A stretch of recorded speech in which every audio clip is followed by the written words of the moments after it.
বালুরঘাটের খাপুরে বঙ্গীয় গ্রামীণ বিকাশ ব্যাংকে আগুন। বালুরঘাটের ব্লকের খাপুর এলাকায় অবস্থিত বঙ্গীয় গ্রামীণ বিকাশ ব্যাংকে বুধবার সকালে আগুন লাগে। হঠাৎ ব্যাংক ভবন থেকে ধোঁয়া বেরোতে দেখা যায়, আর মুহূর্তে এলাকায় ছড়িয়ে পড়ে আতঙ্ক। স্থানীয় বাসিন্দারা বিষয়টি টের পেয়ে দ্রুত খবর দেন দমকল বিভাগে। খবর পেয়ে দমকলের দুটি ইঞ্জিন ঘটনাস্থলে পৌঁছে আগুন নিয়ন্ত্রণে আনে। দমকলের তৎপরতায় বড়সড় বিপদ এড়ানো যায়। ঘটনার খবর পেয়ে ব্যাংকের কর্মীরা ঘটনাস্থলে উপস্থিত হন।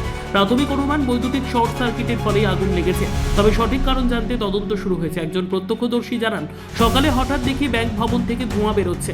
আমরা সঙ্গে সঙ্গে দমকলে খবর দিই। দমকলের গাড়ি দ্রুত এসে আগুন নেভায়, না হলে বড় দুর্ঘটনা হতে পারত।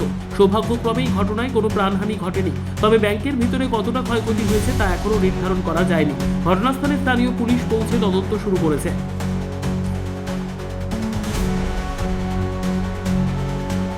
উঠলাম, ঘুম থেকে উঠে দেখি সব লোকজন, দুটা দমকল, তারপরে ওই ধোঁয়া বেরোচ্ছে।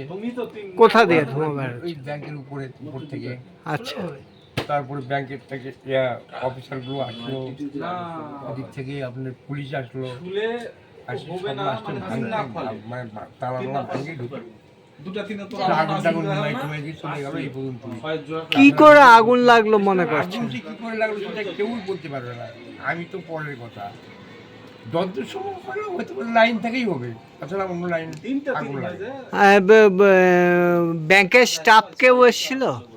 ব্যাংকের স্টাফ আসলো, ওরাও আসলো, সবাই আসলো, মোটামুটি 2-3 জন আসলো। আমি তো অত চিনি না, অত নাম জানি না। ব্যাংকের স্টাফেরাও আসলো।